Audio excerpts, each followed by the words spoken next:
Hi buddies, welcome to my style cooking channel. இன்றைக்கி உங்க கூட நான் ஷேர் பண்ணிக்க போகிற ரெசிபி எப்பவும் நார்மலாக செய்கிற மீன் குழம்பு போல் இல்லாமல் டிஃப்ரெண்ட்டான ஒரு டேஸ்ட்டில் அண்ட் சூப்பரான ஒரு டேஸ்ட்டில் ஒரு மீன் குழம்பு ரெசிபி தான் பார்க்க போகிறோம். வீடியோவை லாஸ்ட் வரைக்கும் ஸ்கிப் பண்ணாமல் பாருங்கள்.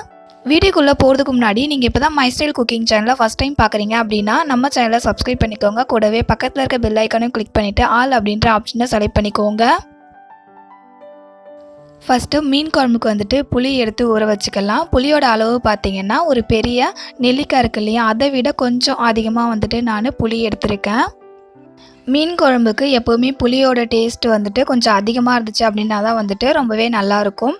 இது வந்துட்டு 1/2 கிலோ மீனுக்கு வந்துட்டு நான் இந்த அளவுக்கு புளி எடுத்து ஊற வச்சுருக்கேன். இது அப்படியே இருக்கட்டும். அடுத்தது நம்ம வந்துட்டு ஒரு மிக்ஸி கப் எடுத்துக்கோங்க. அதில் 1 டேபிள் ஸ்பூன் அளவுக்கு ஜீரகம் வந்து சேர்த்துக்கோங்க. 1/4 டேபிள் ஸ்பூன் அளவுக்கு வெந்தயம் சேர்த்துக்கலாம்.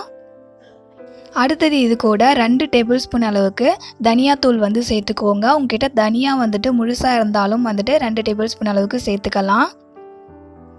எல்லாத்தையுமே மிக்ஸி கப்பில் சேர்த்துக்கிட்டு கொஞ்சம் கூட குறைப்பாக இல்லாமல் நல்லா ஃபைன் பவுடராக வந்துட்டு அரைச்சி எடுத்துகிட்டு வந்துடணும்.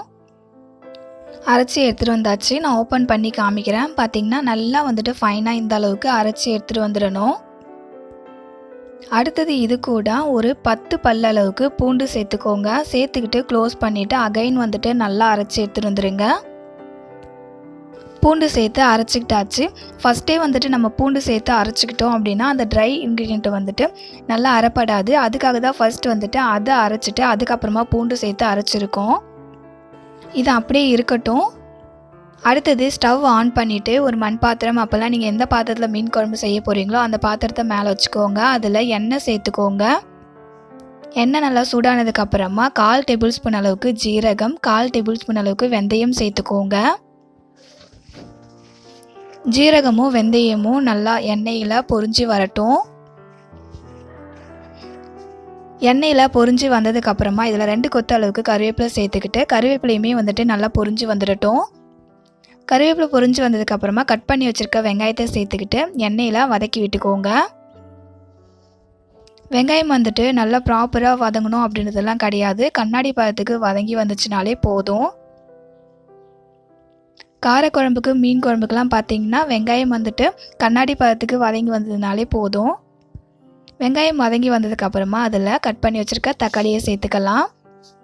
தக்காளி மட்டும் பார்த்திங்கன்னா நல்லா குழஞ்சி வதங்கி வரணும். தக்காளியை வந்துட்டு நல்லா வதக்கி விட்டுக்கோங்க.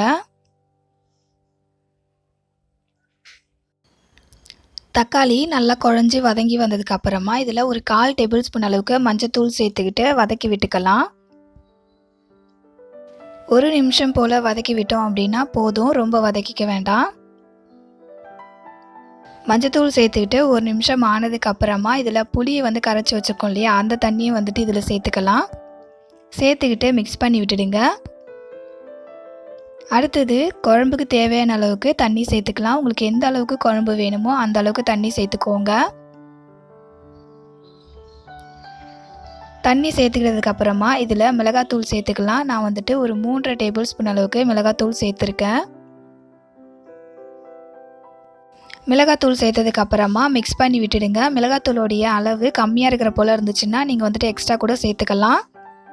அடுத்தது குழம்புக்கு தேவையான அளவுக்கு உப்பு சேர்த்துக்கலாம். உப்போடைய அளவு பார்த்திங்கன்னா உங்கள் டேஸ்ட்டுக்கு தகுந்த போல் சேர்த்துக்கோங்க.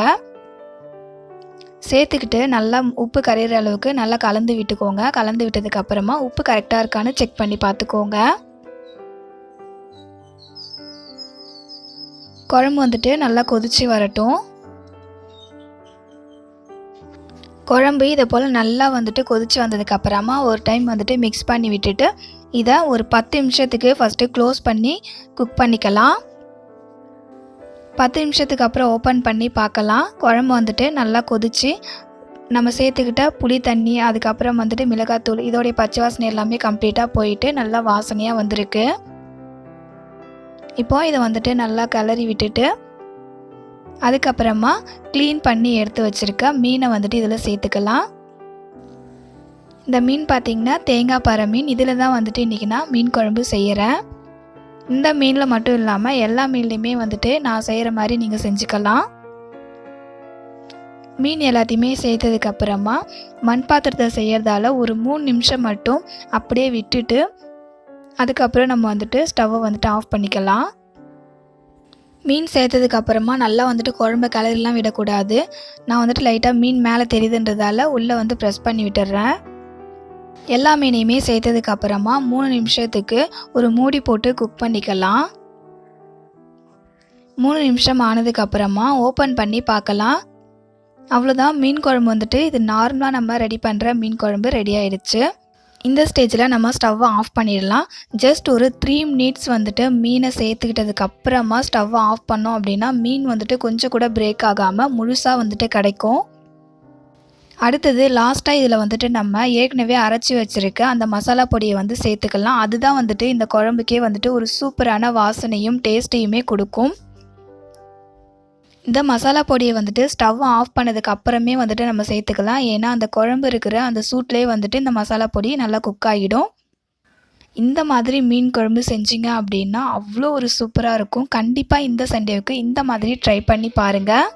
இந்த மசாலா பொடியை வந்துட்டு மீன் குழம்புக்கு மட்டும் இல்லாமல் நான்வெஜ்ஜில் வந்துட்டு என்ன ரெசிபி செஞ்சாலும் இந்த மாதிரி லாஸ்ட்டாக வந்து சேர்த்துக்கிட்டோம் அப்படின்னா டேஸ்ட் நல்லாயிருக்கும். இந்த மீன் குழம்பு பார்த்திங்கன்னா நம்ம எப்போவுமே சாப்பிட்ற மீன் குழம்போடைய டேஸ்ட்டு இல்லாமல் ஒரு சூப்பரான வாசனையோட ஒரு ஸ்பெஷலான டேஸ்ட்டில் இருக்கும். கண்டிப்பாக மிஸ் பண்ணாமல் ட்ரை பண்ணி பாருங்கள். இந்த வீடியோ உங்களுக்கு பிடிச்சிருந்தது அப்படின்னா வீடியோக்கு லைக் பண்ண மறந்துடாதீங்க. உங்கள் ஃப்ரெண்ட்ஸ் அண்ட் ஃபேமிலி மெம்பர்ஸ்க்கும் ஷேர் பண்ணுங்கள். என்னுடைய எல்லா ரெசிபியும் நீங்கள் பார்க்கணும் அப்படின்னா மை ஸ்டைல் குக்கிங் சேனலை சப்ஸ்கிரைப் பண்ணி வச்சுக்கோங்க. இதை போலவே ஒரு சூப்பரான ரெசிபியோட நெக்ஸ்ட் வீடியோவில் மீட் பண்ணலாம். படிஸ் தேங்க்யூ ஃபார் யுவர் வாட்சிங்.